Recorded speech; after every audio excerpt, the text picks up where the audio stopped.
Is Dr. Kapoor available? Sorry? No, I was asking Ben if Dr. Kapoor was Oh, available. I have no idea about Dr. Kapoor's schedule. Are you guys doctors all? Yeah, we're just all, Yale doctors, all the same. Yeah. Ty, I had a quick question. You had originally put like a invite to hold the first or the second, a different Third. We were just third. talking about that and whether that might have been confusing. Um, I can't remember. There was a reason why we bumped to the fourth last month, and then it must have just kind of automatically gone, but it made sense because Devon had been, if you've met Attorney Ward, Devon, who So just when, started today, so it kind of made sense to hold the meeting today as well. Understood. I'm okay with the fourth, just so if we could like update the. Yeah, I think we do have to. Andrew Gearing, who does, come to most meetings, can't do Monday nights anymore. So I circulate an email or a poll kind of to find a better night. So the reason we initially did the third was because this was with the consensus we did back in the earlier part of the year. So I think now, in order to be able to get us all on the same page, and I think inclusive of holidays, maybe the fourth might be the best way to go, but maybe it not being a Monday, given that. I think maybe not a Monday, yeah. Although other nights are tough too for me. So are we on, Kat, or? Yeah, you can go ahead and let me just double check. Yeah, you're live if you want to convene, and then we'll go from there. Okay, so we will convene. There's only 5 members on at the moment. If a 6th joins, we will have a quorum for any business. We don't have much business tonight requiring a vote other than adopting the minutes. I'm just trying to pull up a agenda here, but it is a fairly exciting meeting because for the first time we actually have an ombuds, Attorney Devon Ward, who at least those on the Zoom can see. I don't know if others. So we're officially assume the role of interim ombuds today. So welcome. We're thrilled to have some. Oh, Daryl, we got 6. Great. Nice to see you, Daryl. All right. Five, just for the record. Oh, good. Yeah. We have two members of the public, the ombuds, Kat, and then 5. Okay. Committee. We drop some. I'm so bad. Okay. All right. So still 5, still no votes, but that's, I think, okay. So we won't adopt August minutes. We could try that by unanimous consent or take them up in the next meeting. We have Mel and Ben on. I don't know if there's probably, again, not much to report from subcommittees, but certainly jump in if there's anything we should discuss, and then I can give an update on the permanent position application situation. The only for the visioning committee, the only thing or subcommittee, the only thing I'll update, I did have a chance to meet with Andrew Clark from the IMRP and Brittany Lamar, who have been working on doing some sort of landscape review of sort of the ombuds position in other states and other systems. There's nothing real big to update, and I just have some ideas about how we can use those experiences to inform our own process. Potentially having, obviously, we now have an ombuds, but having sort of ombuds who have been around for longer to come visit our group. Yeah. And just to sort of reflect on their experience and things that worked well in other systems and things that did not work well, potentially international examples as well. But we can talk about that at length. That's terrific. Thanks for doing the legwork. I do think, like we had talked about, once we have someone in the position, and obviously we will still be working on the hiring for permanent for another couple of months, but once we're kind of back in our preferred sort of advisory role, having more frequent guests, at meetings and kind of setting aside time for sort of best practices discussions, et cetera. But that's great. Do you know, we will discuss it later, but from what you've seen, are there similar advisory committees in other states? I will say my review is not as in depth. I think there's not, or there weren't when the statute was passed, but yeah, so it'll be helpful for Devon, but we still need someone to show us how to act, or I guess we'll have to keep improvising. But thank you, Ben. I know, so I don't know who's fundraising, but I think that'll be I'm sure we'll hear in a minute, and it's no surprise that'll be, I'm sure, a priority for both Devon as the ombuds and us going forward with trying to get the office off the ground over the next few months. Will be fundraising will be a big part of that. So we do have a subcommittee, and I think we'll start meeting more regularly with you, Devon, and so we can see how we can help and actually get things moving. So I'll move on to just the. I'm sorry, Tag, one other thing I Oh, wanted sorry, to Ben. quickly add that the conversation with Mr. Clark was, and I know this has come up, frankly, with Ms. Prizio has brought this up in previous meetings, that the visioning doesn't have to be limited to members of our Right. group.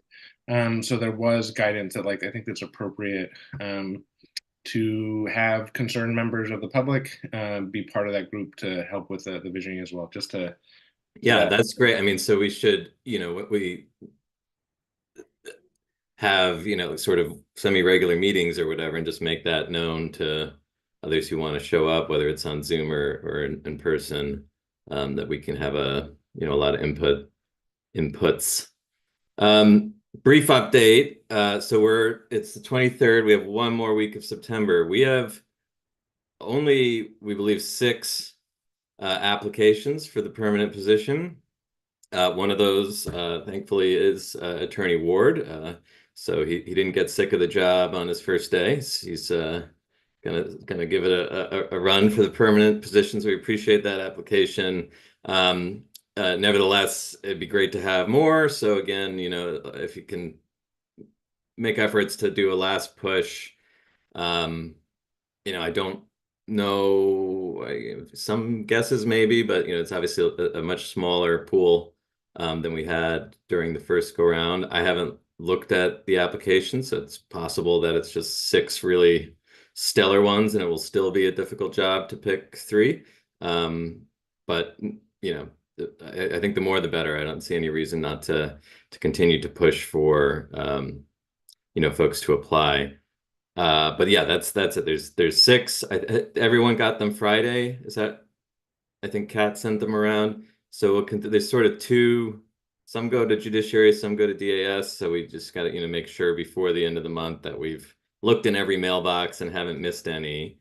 And then, as you might recall from our last meeting, our notion was to set a time to meet, probably in person if it's convenient for people, to actually go through these the first week of October, rather than do like a subcommittee or a small group to do the initial review. Obviously, if there's only 6 or maybe a few more, hopefully it won't be too burdensome to get through them all. And if we're able to kind of be in a position to discuss in real time, it might be helpful. I see you, Marisol, you want to say something?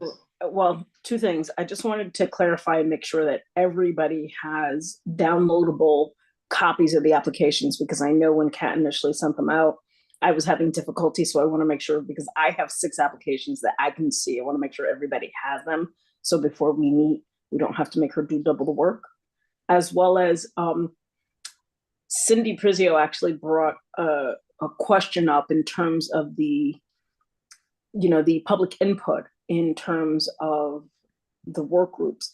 She was asking not so much for input as being a part of the work group. And I'm not sure, I think you were trying to clarify that the last time we were meeting, if that even is a possibility. I think we said that there's no reason not to have, at least in my recollection is what we said. Ty can correct me, that there's no reason why. Yeah, I don't know. That's why I was. I'm not aware of any. Yeah, I think it was discussed. There are other committees that do have kind of hybrid subcommittees in that way. So I don't think there's any obstacle there. To answer your question, I do have 6 in my email. Bowden, Lewis, Rodriguez, Ellis, Ward, Floyd, Izquierdo. So how did I do on that, Marisol? So that's where it stands. Again, maybe that's enough. But it'd be great to have more. So I'm going to add to that I'm hoping those of us who are on the committee, including those who are part of the public, please make sure there's a blast out there for other people. It is not to speak of the current ombuds who's our interim person or even him as an applicant, but I want to make sure that we have at least a robust selection of applications, because 6, I think, compared to what we had last time, is a little disappointing. So let's see if we can. Yeah, and as a reminder, we kind of committed ourselves to a hard deadline of the 30th during our last meeting. So this is it. Okay, so that then brings us to, if you're still there, Attorney Ward and willing, if we can, folks may already know you. I don't know how many are watching, but if you'd like to, the floor is yours if you want to just say hello and give us a sense of where your priorities lie and how we can help, and where we should go from here. Go ahead. Yeah, thanks, Chair Dooley. Want to thank the advisory committee for inviting me tonight, and obviously want to thank the governor for nominating me to the interim position. I'm an attorney by trade. I went to Howard University for my undergraduate degree and went to University of Connecticut for my law degree. I've been practicing law for 13 years next month. Or in November, I'll be 13 years in the practice. And my practice primarily focuses on civil rights litigation and criminal defense. And so in that capacity, I've served as a special public defender or assigned counsel here in Connecticut for 3 or 4, maybe 4 or 5 years, and have been doing civil rights litigation, particularly related to the denial or delay of medical care in Connecticut prisons for, I would say, almost 7 years at this point. Some of the cases I've worked on have involved incarcerated folks at Manson. I had the unfortunate distinction of representing a young woman who was forced to give birth in York in her cell. I actually, myself and along with Attorney Kenneth Krajewski, represented a host of incarcerated folks, mostly, everybody who was incarcerated in DOC at one point, who had been sentenced to a certain prison term related to the diagnosis and treatment of hepatitis C. We did a class action against the state of Connecticut for hepatitis C treatment as well. And so been doing this work particularly around incarceration and the conditions of confinement for about 7 years now. And my personal backstory is, I grew up in Harford County. Started out, my earliest memories are in Hartford, and my brother was incarcerated for 18 years before I became an attorney, and so I had the opportunity to go to a number of prisons in the state of Connecticut before I became a lawyer, including when Connecticut had a prison overcrowding problem and sent prisoners down to Virginia. And so, in addition to my brother, I've had a number of other folks in my family incarcerated, and so know what it's like to have a family member incarcerated. In 2018, my brother finished his sentence and paroled home to my home. So I know what it's like to have a loved one who was incarcerated for a significant amount of time return home to the community and have to work with them in terms of transitioning back into society. And so that's the personal experience I bring to the role. And from a professional standpoint, been fighting with along the side of folks who are incarcerated for 7 years now, regarding the conditions of confinement in DOC. And so, in my other life, I'm also a lobbyist. And so I've also lobbied at the Capitol on a number of issues, but most significantly on the legalization of cannabis. And so I had the opportunity to work closely with the governor's office on the cannabis legalization bill here in Connecticut.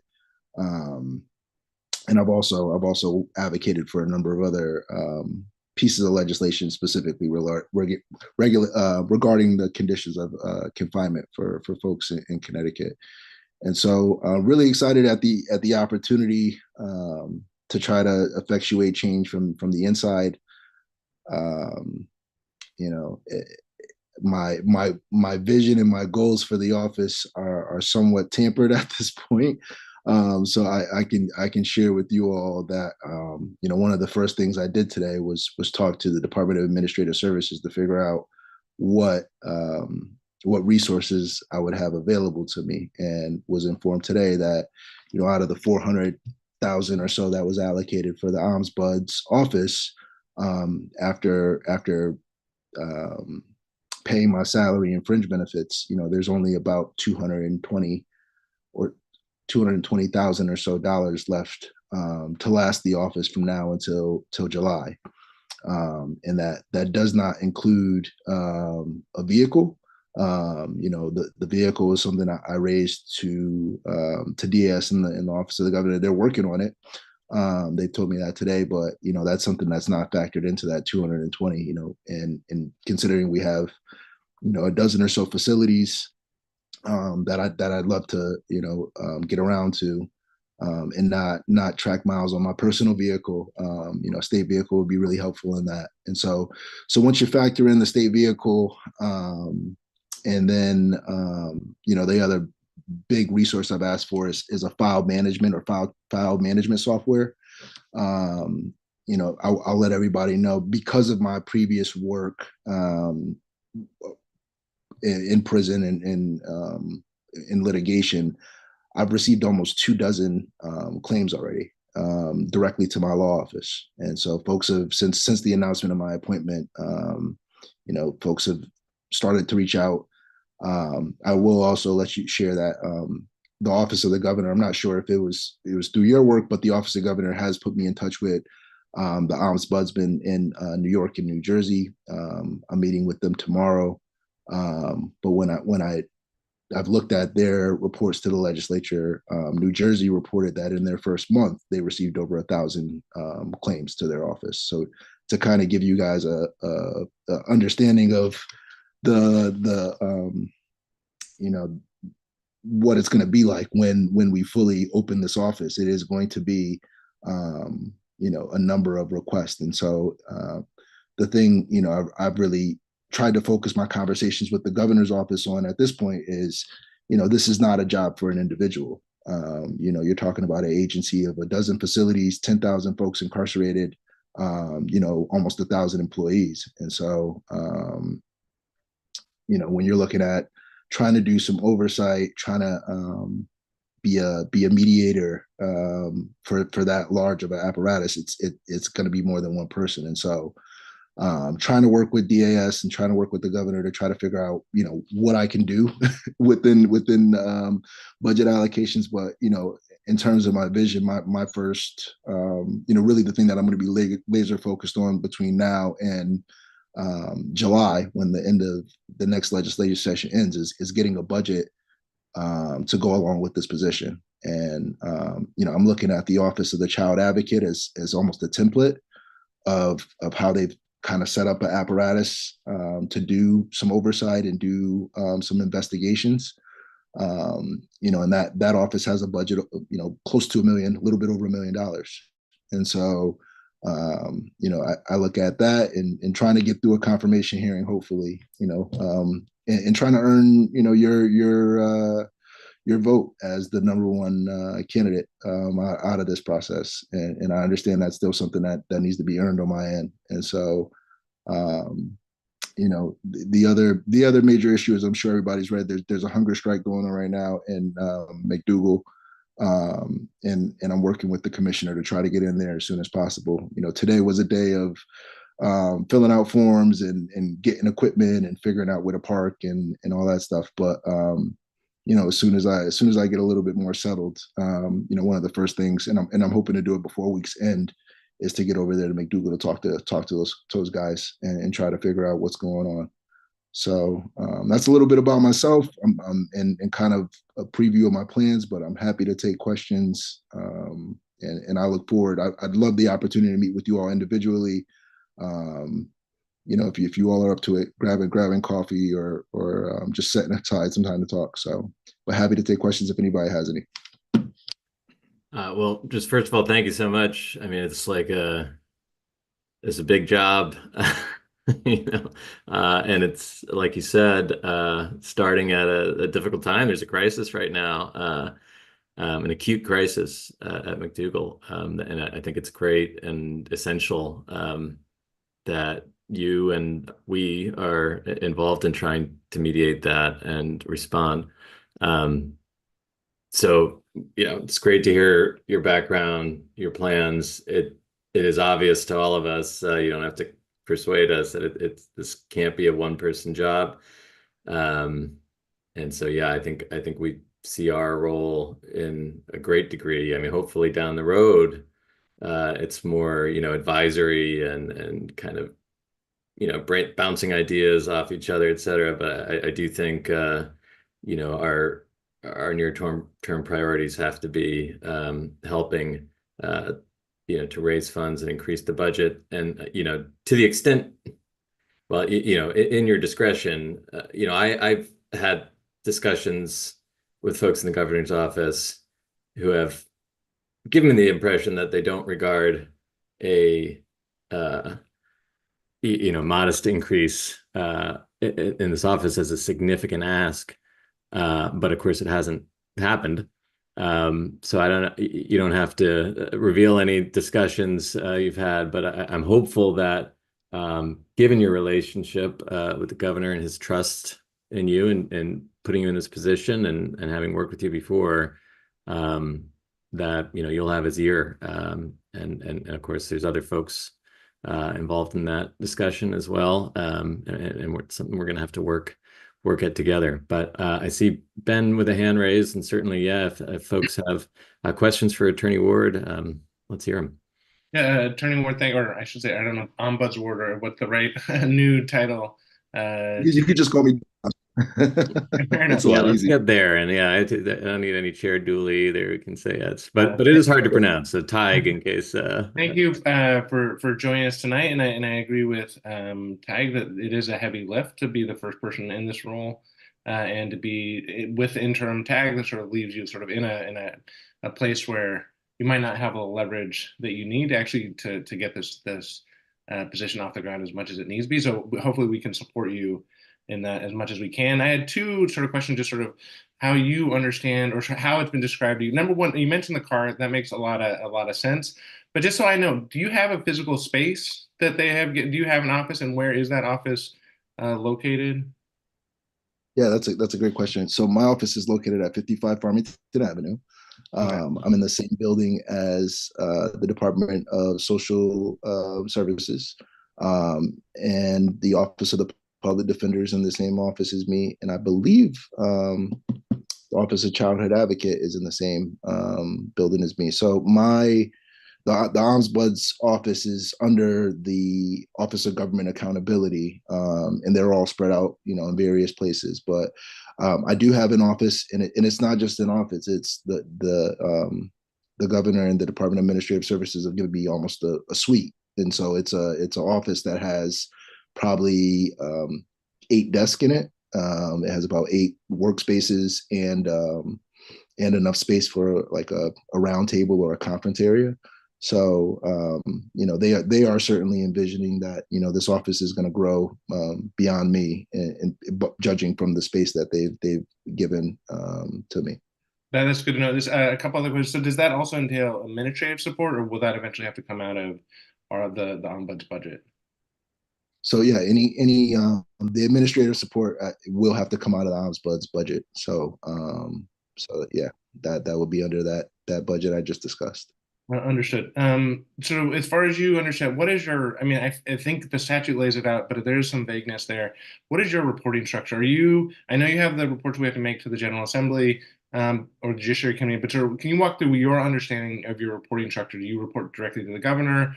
Does it go through the DOC? I just want to make sure that we're all on the same page on how that reporting structure works. Yeah.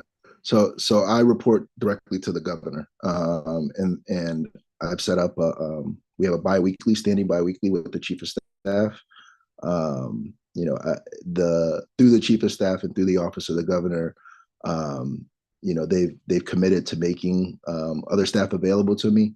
I've had limited conversations with Commissioner Quiros because of my prior role in litigation, and so we haven't had a chance to touch base since I've switched over to state service. But when we did speak, he was able to share that his intention is to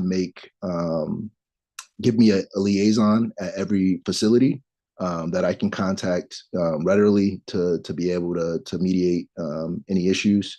And then the governor as well is offered to if there are any issues that arise, to be a mediator and liaison between DOC and myself. But in terms of reporting structure, I view it, my understanding is I report obviously to the governor and I report to this committee. Awesome. The only other question so with that preliminary conversation with Commissioner Quiros, what's your understanding about the access you will have to the facilities? Like, do you have to alert them ahead of time? What sort of ability do you have to go in to investigate? Yeah, we haven't gotten that deep in the weeds. I would say right now, I do have to alert them that I will be coming.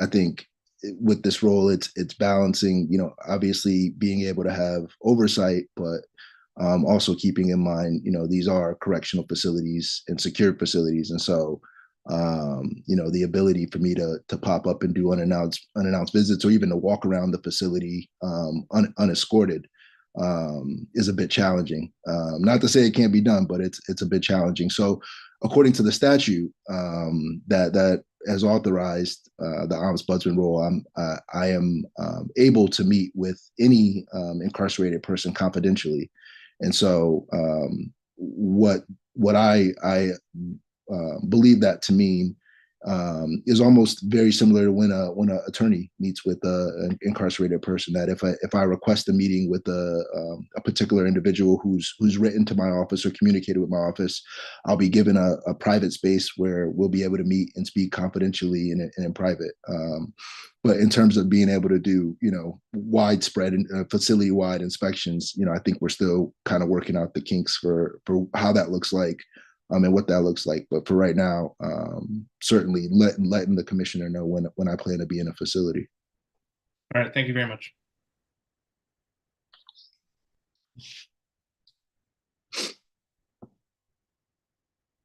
Yeah, Mel, go ahead, jump in.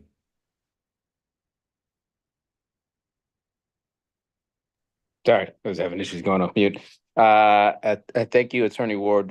Very excited about your interim position, and as a word of, for what it's worth, right, a word of caution in terms of your ability to jump in quickly. I imagine the first few months are going to be just setting up structure, be it intake, be it establishing relationships, initial outreach to those folks who will give you access to facilities. And my sense is, you have a peculiar position in that it's both a combination of leveraging trust, accountability, and vulnerability with all stakeholders. It's not an easy job. And so as you engage in the first few months, I think collectively, my hope is that this body is a place of support for you, and as you are thinking about just structure and what the office is intended to do.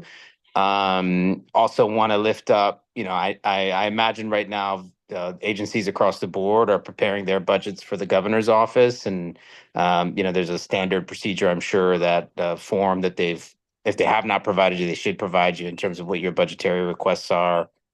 I think as a body, we should have a kind of theoretical view of what the budget should be, and I've always stuck to the idea that it should be fixed at a percentage point of DOC's budget to create stability. It's just always been my view of it. With an annual $600 million budget, half a percentage point is about $3 million, and that's not asking a whole lot. And my hope is, as we all collectively are here to help you think through these processes, that you can leverage us from the legislative session to help advocate for a more robust budget. I guess the kind of question that I had for you, thinking about the McDougal hunger strike and the kind of obviously you're aware of it. I imagine challenging in terms of getting to the facts of the case and whatnot, but as an example of both managing the establishment of the office and also having to manage the active work, not just the hunger strike, but also I imagine all the intake you're getting, how can, in terms of as the public is listening, how do you want to set expectations for what you can meaningfully do in the next 3 months? That way, you're setting yourself up for success. Yeah, thanks. I appreciate everything you just said, but particularly that question. Um, I would say to the public, please just be patient. And I understand there's a high demand and a high need for the services of this office, and I'm trying to figure out how to take in claims and address them in an orderly fashion. So I just ask the public to be patient.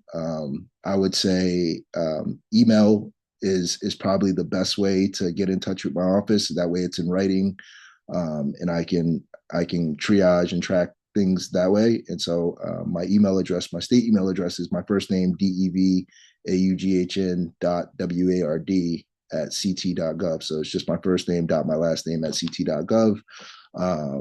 That's probably the best way. And I would say in terms of expectations, I anticipate having a system in place. And when I say system, I mean a file management system where if somebody sends in a letter, they're getting a form response letter, at least letting them know that we've received the claim, we're investigating it, and receiving some type of response, back from the office. I would love to have that up and running by the top of next year. And so that's my goal, is to have that running by the top of 2025. But in the interim, I would really strongly just ask for patience and grace, but encourage folks to contact me via email, and the stuff that I'm able to follow up on right now, certainly will.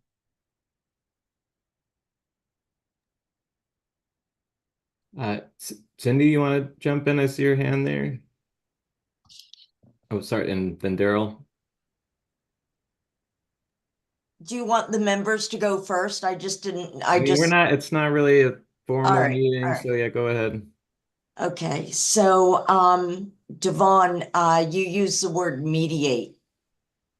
Yeah. And I had to look it up because, I believe in give and take, but there are some things that are black and white. And these people need it, period. I was at a friend's meeting. I was invited in to speak to them Sunday morning. And one of the members did not know very much about criminal justice reform, but they had a friend who had been incarcerated. And I hear this all the time, but a couple was sharing it with me that the gentleman, their friend, entered prison, and the first thing is meds were taken away and nothing replaced them. White knuckling from antidepressants are not the way to go. And I mean, I know Right. Colleen Lord's on, and she could probably speak to this better than I. But I'm tired of hearing, I don't have, this person needs a hearing aid, or this person needs medical assistance, and they're let out of prison into halfway houses, and then they're denied medical treatment in the halfway houses. So, that's my concern, or how many more people will we lose to episodes that should never, ever occur, because corrections is taking away their medication. And it seems like they have a be all end all. And what is it? Are they using Suboxone? You sort of have like, this is what we'll give you, Suboxone, or you got nothing. And so that mediate worries me. I mean, I've been around 12 years, 13 years dealing with corrections, and I've dealt with 3 commissioners. And I don't want to say I've had smoke blown up my arse, but like basically, yes, I have. the lies and the mistruths, and it's got to stop. It's got, you know, I don't have influence or power, but I'm hoping my power will be to communicate with you or to encourage my families and their loved ones to step up and not be scared of retribution. So that's all I wanted to say. But you know, I took a look at what was going on in McDougal, and it's nothing new. We're depriving them of basic needs, some very important basic needs, and then we've got corrections who have never had any oversight. And I'm sorry to say this, but for all the agencies, and there are many that don't have a lot of oversight, there's a certain level of arrogance because they can get away with whatever they want to. And I rethink that word mediate, because sometimes I get it. I love people who give a little and get a little, but I don't know I'm hoping you're going to be stronger and get our guys and women and children, right? You and I were at the meeting in Hamden, and we got to help these people. So thank you so much. I also hope you get $3 million or more. And one of the tricky parts is where if you have to identify or alert them when you're going there, that I don't like at all, because you should be able to walk in, I think, just about whenever you want to really see what's happening. During the overcrowding, when people were in gyms and sleeping on the floor or in cots, and the federal government was coming in to check on them, they brought buses in. They loaded the buses up, and for 8 hours or as many as it needed, they drove these people all around the state. That's Well, not fair so business, is it? yeah, I'll say a couple of things. Thank you. One, yeah, thank you for. I didn't mean to cut you off. Were you done? No, oh God, yes, I talk too much. Yeah, sorry, No everyone. worries. No, I appreciate everything you just said. You know, I'm one of the few people who's had the distinction of suing all three of the last commissioners of the Department of Correction. So, you know, I hear your frustration. I am well aware of it. Where I think this office could operate a bit different than some of the oversight that may have even been done by the DOJ or other folks is that, this office has subpoena power. So, to the extent that I ask for, or the ombuds ask for records or documents from DOC, and they're not delivered in a timely fashion, this office has the ability to subpoena them. This office does also, under statute, have the ability to litigate. I've discussed with the governor's office.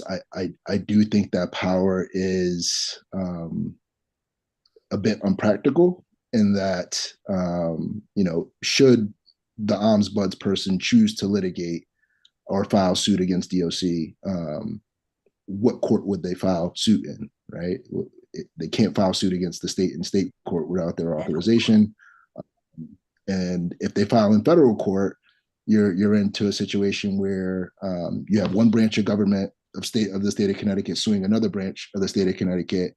And, yes, I'm a lawyer by trade, but I'm not authorized to represent this office in court. So what you would actually have is the Office of the Attorney General fighting the Office of the Attorney General in federal court.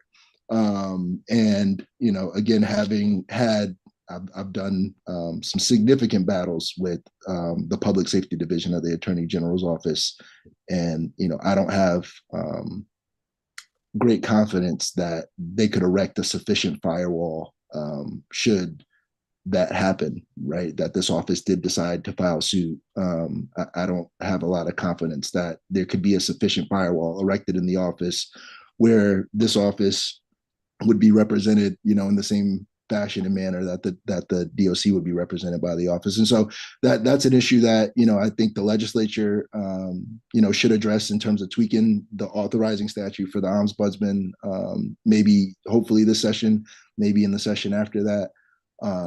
But I think all your concerns are certainly valid. And I'm just hoping things will go a bit differently. And to the extent that they don't, I'm authorized to use the powers that I do have. And I got to deal with the statute that I have right now. So,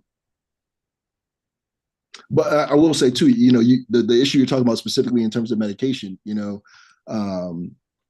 addition to this legislative session really putting a focus on grabbing a budget for this office. I plan to testify when DOC gets in front of the Appropriations Committee on the sufficiency of their budget. I think some of the findings in the last state auditor's report for DOC have been longstanding issues. They've been repetitive annual issues that have come up in audit after audit, particularly as it relates to the provision of medical care in prison. I think this most recent report flagged the fact that medications weren't being administered in a timely manner. And having deposed a number of medical professionals in DOC, my sincere belief is that the majority of the folks who work in DOC medical want to do the right thing, but they're not always given the proper resources or support to do so.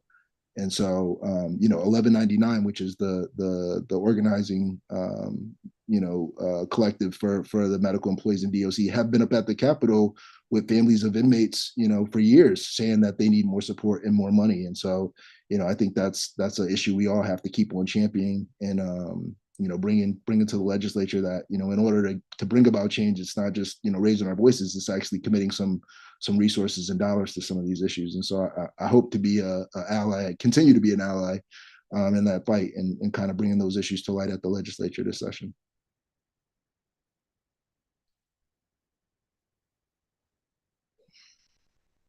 Daryl, did you want to jump in? No.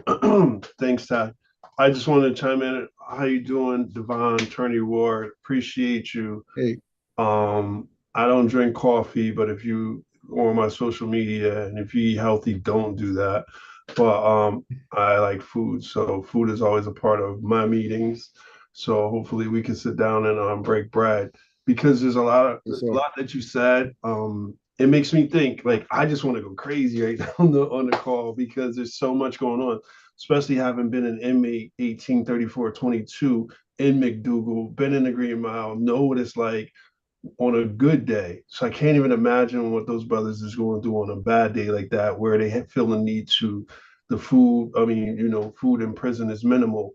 If you don't have resources, if you don't have family members sending you in food is all you got. Right. So I can't imagine people saying I'm not going to eat if things have gotten so bad that the brothers are saying that we're going to deny food. Denying themselves nourishment. So for those family members and all that are listening, we do support you and we're going to stand behind you to go in there. And as a formerly incarcerated person, I think that, and a member of this commission, anytime that we can, we will go in and support you and sit with those brothers and talk to them if that is feasible. Just to show them that you're not just one person. There are many that stand behind you in this community while you are in this role. I also say that it's chess, not checkers, right? So there's a lot of things, having worked in state services while I'm still having been on this, worked in state services for numerous years, and I know how the game is played. It's also, it is chess and not checkers. There's many cars that are around, right? There are many cars that are around that are not being utilized. So knowing how to have those conversations and saying, hey, somebody could in kind give you a car, right? And being able to have those conversations, and it shouldn't really necessarily come out of your budget because there's already cars being paid for that are just sitting and not being utilized. So I would encourage us to have those kind of conversations. Like, is there a car somewhere that's not being utilized? Does some other state office have 5 or 6 cars that they're not utilizing? And I know that right now that might be a little early, but just saying we're having this conversation, these cars exist. there are cars there. Some you can get a car, even if it's a loaner for you to utilize or share with another office within that building. You know what I mean? Like Yeah, I just there I is just transportation for you. So yes. I just want to clarify that they've committed to giving me a car. They have. All right, as long as they do, and Yeah. hopefully it's not a fit because you and I don't know how big you are, but you look like a big dude. I didn't fit in the fit, so I hope you don't. Hope they'll hit you with a fit, but you know what? Sometimes you got to take what you can get. The other I'll take whatever they give me. Yeah. 100% because it's about getting there, and and if you can't, I'll get you there. Right? We'll make sure that you get there. The other thing that I would say is Ben mentioned Andrew Clark and IMRP, and I worked with them for numerous years. And one of the things I will say is one of the things that we worked on diligently, and Andrew Clark has been a big proponent of the justice reinvestment and money, right? So when we talk about dollars, and you talk about the dollars, we know that this budget, right, has the DOC's budget has been the same, right, in some respects, right? It hasn't went down even though the inmate population has went down. So when we start to talk about funds being shifted, like there could be why aren't we, like, I would love for you to challenge and talk about justice reinvestment dollars or dollars that could be shifted, like, from that, and I know overtime's a big thing, and I know they work overtime. I have family members that work within that system, but we are seeing the numbers come down ever since COVID, yet that budget it don't, you know what I mean? So like make it make sense. And I'm not challenging that, but I'm just saying, like, listen, we ain't asking for a lot, but don't make us ask. Don't make us ask for a lot. Like, let's not push. So I like, maybe what Cindy's saying is the term mediate or whatever the term that she didn't agree with. I understand that you got to do some things, but I hope that you utilize this body because a lot of us know a lot of different things and ways that we could go about, approaching, how do we get more funds through there? Because there are dollars there. Because, if, for whatever the reason, whenever there's something, we have money for that, but we don't have money for this. And the fact that this is an underfunded position, we knew that going in that you would only have 200,000 to play with, right? So we understand that. We understand that this is something that whether it be whoever didn't take it as serious and your hands are already tied.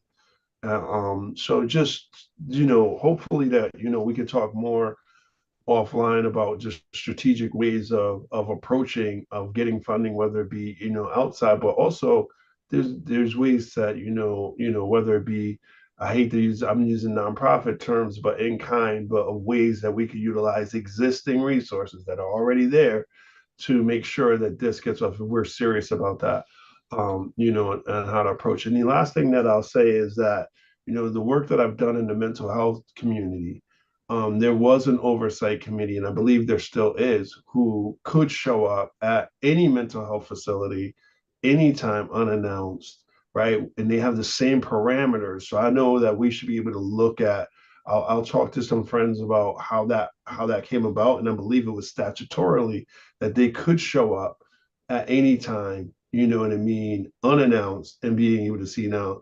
And with the same security, the mental health facilities, CVH, and all those places, similar to that, too. If they showed up at 1 o'clock in the morning, they could have access. Um, and I always say in the roles that I've had, we're not looking for a gotcha. We're all trying to do better, right? We're all trying to make sure that, nobody got hired for DOC to dehumanize people. Nobody got that job to dehumanize people. We shouldn't have a system that dehumanizes humans. We should hopefully feel like we're all in this to make sure that everybody that goes through that system comes out a little bit better, right? Comes out better. And for me, I stand on every day I get up and put my feet on the ground is how do we keep people, number one, treat them as make sure that they come home as humans, but how do we keep them from going back? That's the work that, that I'm most concerned with. So I won't take up any more time, but just, I welcome you, but I also, my statements are that we're in this fight together, regardless of what role I play. I'm in it together. and let's go. Let's, it's going to be challenging, but I believe that strategy is the key to this game. Yeah, well, I look forward to working with you, and I welcome that invitation to touch base offline, and I'll be reaching out, and if I don't quickly enough, please reach out to me. But I did just want to remark that New Jersey does have authority to do announced and unannounced inspections in their statute, and so that's something that I think advocates should press for in Connecticut statute this session. The ombudsman. Sorry, go ahead. Well, just I'm interested in that question, and maybe I'll look it up later. But does the statute in New Jersey specifically say unannounced site? Because Yes. our statute specifically authorizes site visits. Correct. I could see taking a position that means unannounced. Now, your point earlier, I think, is also practically speaking a good one. It's hard to break into a prison too, right? So you do need generally someone to show you around. I think it's very important though that we either establish or amend to create the right for these visits to be unannounced. But I think as a preliminary matter, I'd just be curious. We're both lawyers as a matter of statutory construction. If it's not the case that the express right to conduct these site visits, necessarily includes, suggest or contemplates that they can be unannounced, which is something we could look into. Well, But it may well be that in other states it's more explicit. Yeah, No. I was just gonna just chime in, and I mean to interrupt. I'm not hard pressed on it being unannounced. I don't want you to be an inspector going around checking. That's not the role. That you just need to have access to people that need to talk to you and meet. Like, if something's going on, like right now there's a hunger strike. You need to get in there and be able to talk to people, right? Mhm. And correct me, you both are attorneys. And forgive me if anybody else is on the call. I know we got some soon to be attorneys on the call as well. Is that you can go, my lawyer can come and see me on a Sunday or whatever, as long as it's 24 hours notice or whatever. I'm okay with that too. Like, you know what I mean? It's not like, even if DOC wanted to hide something from you, you're not going to see it anyway. I've been in prison. I've seen some horrific things happen Disagree. that nobody knows about. Like there's some bowels within those prisons that they torture, that, we're not going to get into that, but that I've been in places where you don't even know exist. Personally, been in places that I didn't know exist until I was introduced to them. So if they wanted to hide somebody or put somebody in a hole, they got plenty of holes to do that. So you're not trying to catch that, and you're never going to find that out anyway. But having access to people is important, because I could think of 10 people off the top of my head right now that just need to talk to somebody, and that we need to be able to at least look at. Sometimes it's legit. You know how some in this work. Sometimes it's something, but sometimes it's is this really you, or is it something that we need to address? And those are the issues. Those are the people that I really am concerned about right now. Like, you know what I mean? And I've mentioned it before. I've even gotten letters where I've said I sent a letter to the ombudsman and nobody ever returned it. And some of the responses I've gotten was, well, we were short staffed, we didn't have enough people, so I'm sorry I didn't respond to you or what have you. And forgive me if I misquoted the letter, but I'm just saying that regardless of the fact at the time I needed to speak to somebody, right? And then just, we'll talk more about systems too and how systems work. Like, I've been in systems where the potential underfunding something is, or putting in people in place where they don't really, it's more about optics than something that actually happened. You know what I mean? And one of the things that I meant to ask you about, just from your expertise, and this may be crazy, but do you think that from your expertise, is this something that we can actually successfully do from a state perspective, or should this have been an external organization from the beginning? Like, maybe you'll know in a year, maybe you'll know in July, like, you know what, this is not something that could be done internally. You know what I mean? We're trying something that we hope that the relationships will be mutual and we'll have access and all that. But is it something that, man, maybe that, can hopefully that's the eyes that you look at this, like, sometimes things, it looks good on paper, but can this actually be done state to state? Because you're the attorney that I would want to call when it's time to go at somebody, but they just took you off the board technically. Yeah. We just took you off the board technically now, because you can't even you can't be a lawyer. And last but Well, not least, I'll say, when you're a speaker, you get to say last but not least, but that might not be your close. But last but not least, I'll say, do you have within your arsenal other attorneys that do the work that you do that you can lean on now that you cannot do that work? You know what I mean? If that makes sense. Do you have other attorneys that you're confident in that if you need to file suit, you can lean on them to be able to do that?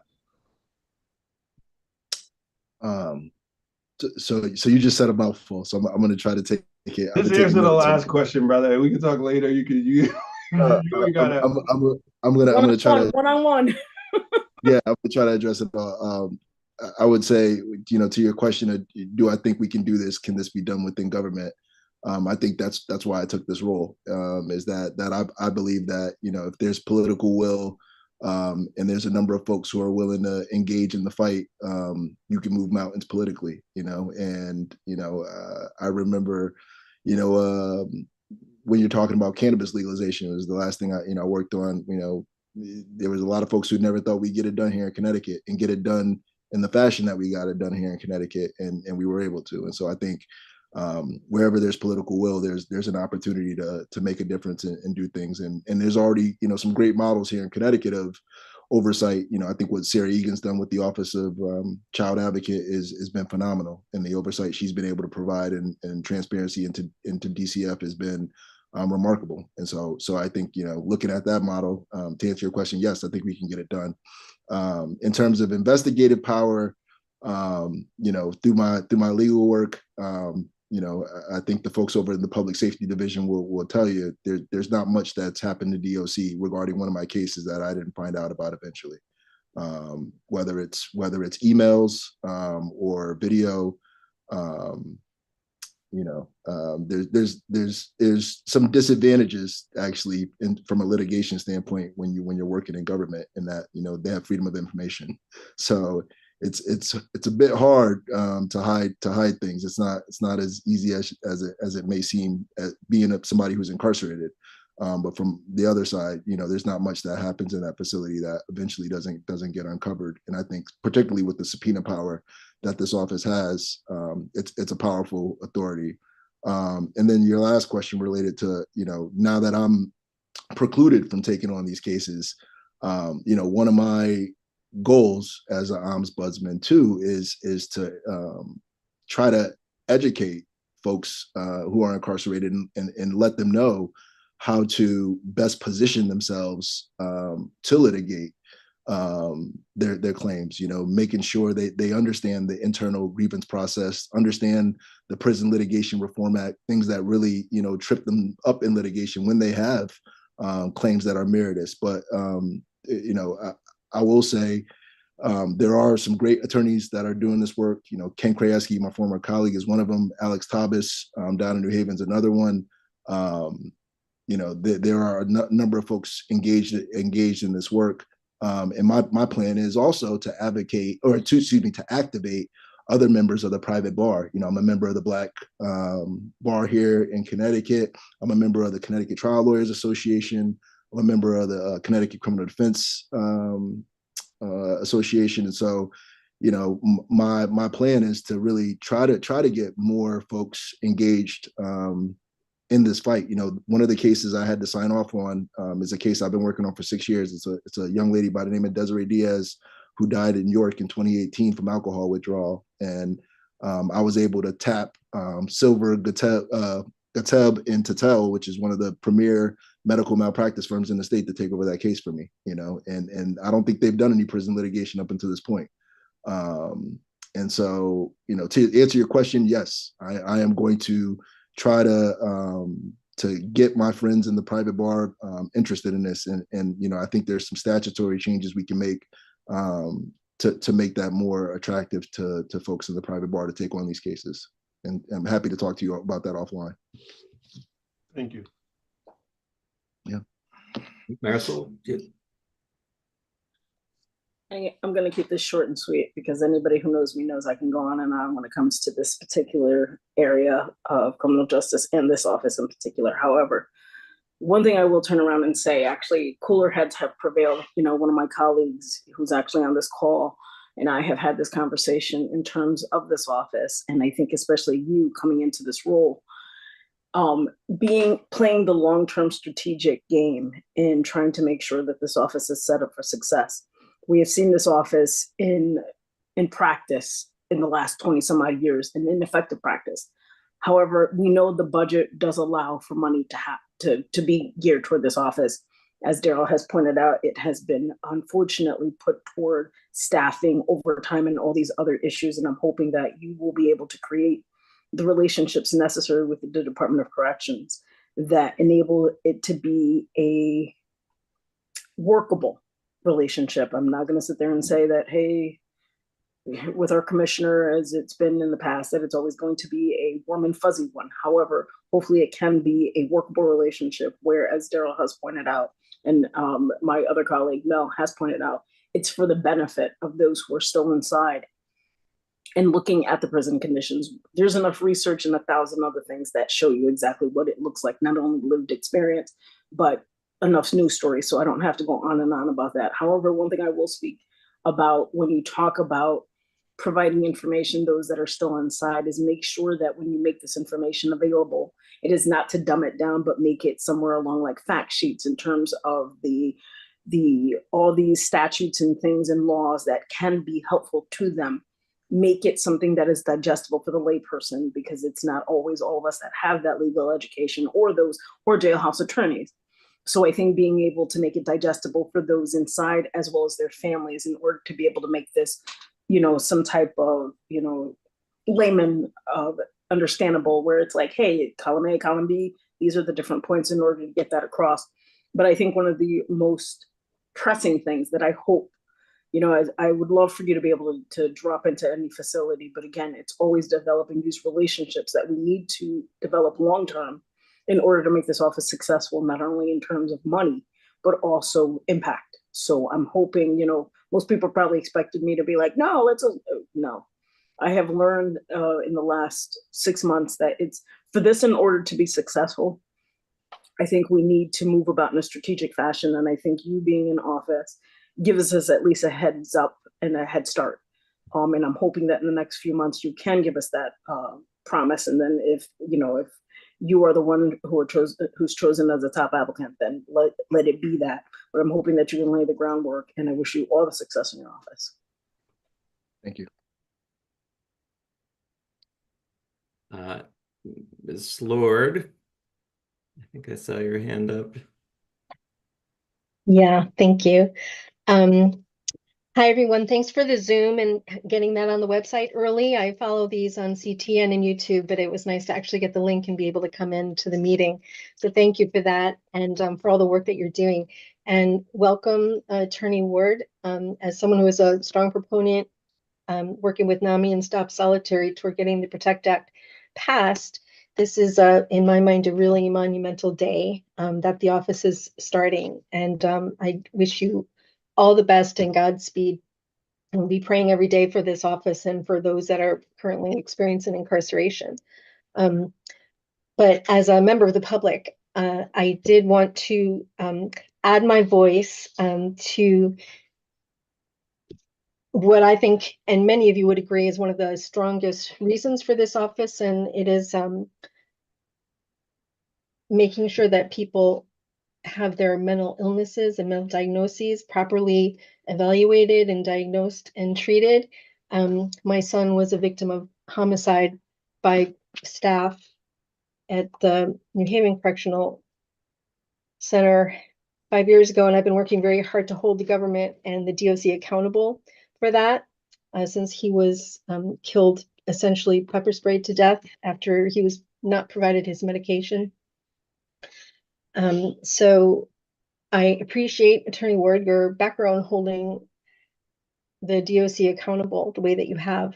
In the course of our investigations, we've discovered a lot that most people know, but it's nice to have some of it documented. And I just would want to offer any information or details or videos that I'm allowed, that the Attorney General has said that I'm allowed to share with the Office of the Ombuds, or and actually anybody on this committee. I think I've offered that before, but as we come to a close in our case very soon, hopefully, I just want to again make that available, and also just offer to help in any way that I possibly can.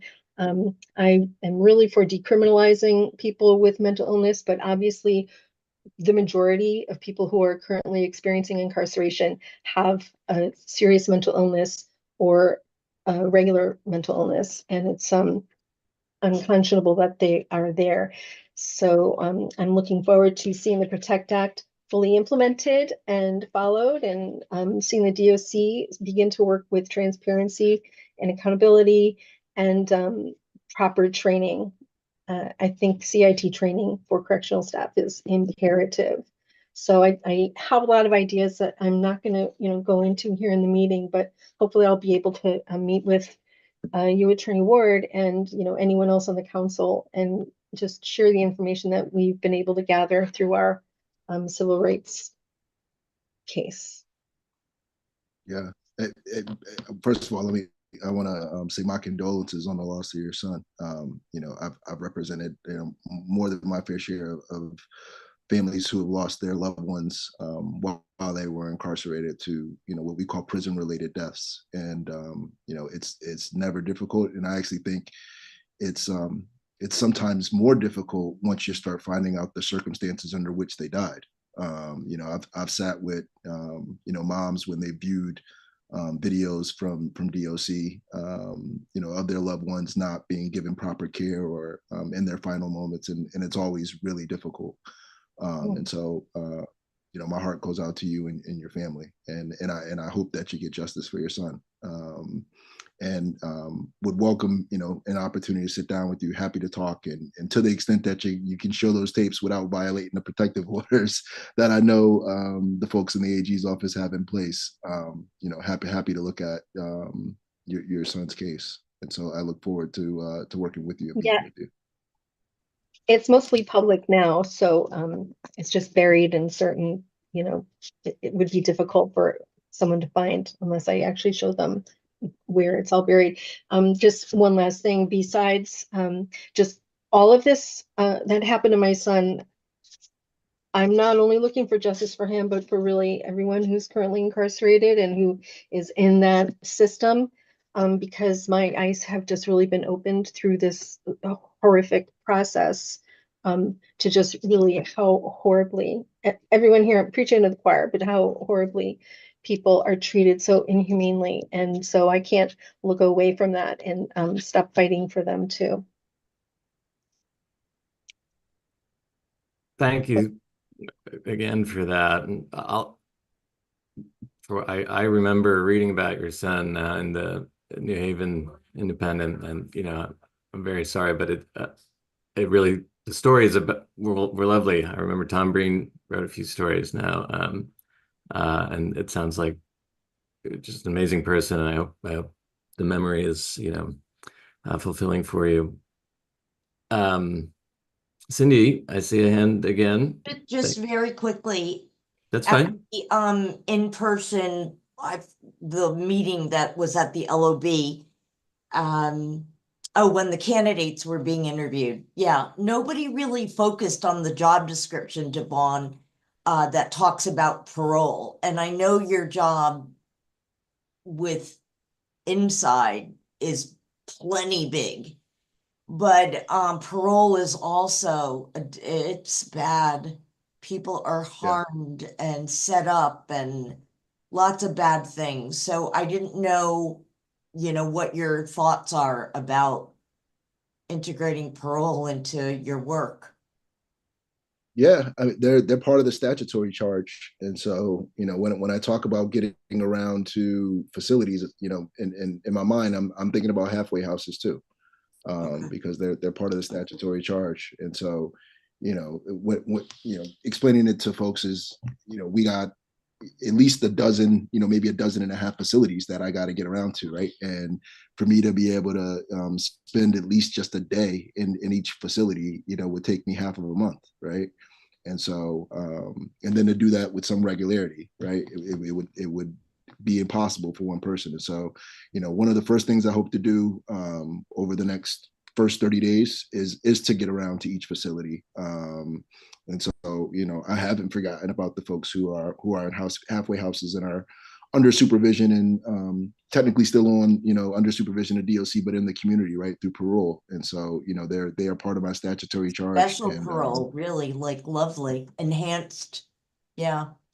me and you have talked So I offline just about wanted that. to throw that out to you because Yeah, honestly, I commend you for taking the job. It's, yeah, we'll talk in a year. yeah, it's a I lot, wish but you I the haven't best forgotten of about luck. that. Thank you. Thank you. Thank you.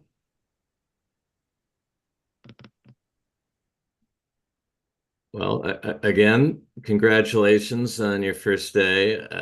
As everyone has said, it is a big job, and again, it seems it just gets bigger every time you talk to somebody, right? But you seem up for it. We're thrilled to have you. We're glad you've applied for the permanent position. And so, we want to, in the meantime, though, be as collaborative and helpful as we can. I do that, you may know who some folks on the committee are. Some folks have connections, some folks don't. I'm one of the don'ts, unfortunately, but we all have a role that we can fill to help kind of the mission of the broader mission of the office. And I do think leading on us to help with uh, either whether it's fundraising, finding volunteers, or principally and ultimately increasing the appropriation for the office. It seems like a very sensible, kind of use of us as a resource for to the extent we can help. Marisol, did I talk over you there? You didn't talk over me. I just wanted to double check because somewhere in this, I wasn't sure if Attorney Ward had provided us with an idea of what the next rough 100 days would look like for him. Well, it happens to be in the Literally. permanent application, so I just wanted to could be hear some carryover there. Yeah, that's why I was gonna be like, I think I'm not sure if I kind of zoned out past this, but I just wanted to let you know that if you do need resources, in numerous research organizations here in Connecticut for advocacy, let me know how I can be of assistance there because I do have numerous here in Connecticut, and we can see how we can support you. Thank you. Yeah, it does seem, I mean, you don't want to get in this habit of, we're having bake sales or something, right? I mean, we should be demanding the funding that the office deserves. But law school clinics, if you end up with that 1,000 pile of complaints in the first few months, it strikes me that there are resources out there who can help with that, in an appropriate way, though, right? Because not everybody is writing to the ombuds office thinking a law student's going to read it, right? I mean, we'd have to think that through. Well, then you got to run into issues of confidentiality, and so it's it'd be tough to do that, but something I think we can certainly look into. The office should look into utilizing those clinics and volunteers. Yeah, go ahead, Daryl. I know I like to talk about money, especially money, not my money, right? But one of the things that I was thinking about, and you were part of the marijuana regulation, right? And I'm looking at, and maybe you can answer this because you were part of that. I know that we also know that there's supposed to be money that impacted people, that addresses for impacted people. Do you think that there's a track that we could use some of that or like talk to, you know what I mean? You know where I'm going, man? talking about I know that. exactly where you're, I know exactly Yeah, where you're going. there's this money that's going to be coming to the state. Even Yeah. though I already know, I'm gonna say that we already know there's enough money there to really fund this office properly. But since if there's That's not, another problem. hypothetically Yeah. there's not, let's talk about new money. There's some new Right. money coming in that we could Right. that could be utilized. Because it is for impacted people, right? And I mean, however you want to slice it, people of color, impacted people, however you want to slice it, regardless of the fact, the exact people that you are working with and working for fit that criteria. Sure. So I think it's a great question. So the way the cannabis bill is written, there are kind of pots of money dedicated to those things, but I think the easiest pot of money related to cannabis revenue is the money that's sitting over in the Social Equity Council. That money consists of Those were licensing the fees. exact dollars I was talking about. Right. So right now there's about $34 million sitting over there. I think the Social Equity Council, because they just had a leadership change. They just have a new executive director over there. They're still, and obviously the comptroller's report on how they administered the first round of funding was just released, I think, today. They're still kind of getting their bearings on what they're going to do with this next round, and they've said publicly that right now they're on a pause. But it's something I've had conversations with folks about that are involved with the Equity Council, and it's something that is certainly a possibility, depending on how the Equity Council depends on how they shape up their next round of funding in terms of criteria and application and how they design that process. But it's a possibility. Long answer short. Long answer short, I respect that. When we having lunch? That's my next question. When are we having lunch? Sooner than later. Yeah, I'll reach out as soon as we get off. Offline. Yeah. I know Marisol had her handers. I do want to acknowledge it is 8:30 almost. That we will have plenty of time to sort of continue discussing these issues. That hopefully we can. I don't think there's anything else on our agenda that we can work towards. No, I think we covered public comment as well in the mix there. So thanks, folks, for joining, both from the committee and from the public. And again, thank you, Attorney Ward, for joining us. And I expect we'll be seeing you at our meetings henceforth and hopefully in between as well. Again, notwithstanding our our gratefulness that we have some Attorney Ward in the position now, let's give him a little competition for the permanent ones. So get the word out again for the last week here. Once we will be meeting, we'll send some sort of scheduling thing around for folks who are able to meet in person to review those applications the first week of October. And separately, as I mentioned at the outset, but folks who joined late might not have heard, I think the Monday nights are not working for at least one of our more regular attendees. So we may do another poll to see if there's a better night. I've already sent out a poll sheet to see what that would look like. I sent it to all the members to see what it would look like. Yeah, and we should send it to Devon as well, because we'll want him around. Okay, thanks. And long meeting, sorry about that, but it was great to hear from our interim ombuds and hear the ideas from the members of the public who joined us. Thank you so much, and we'll be adjourned. Good night. Thank you, Kat. Good night, everyone. Night.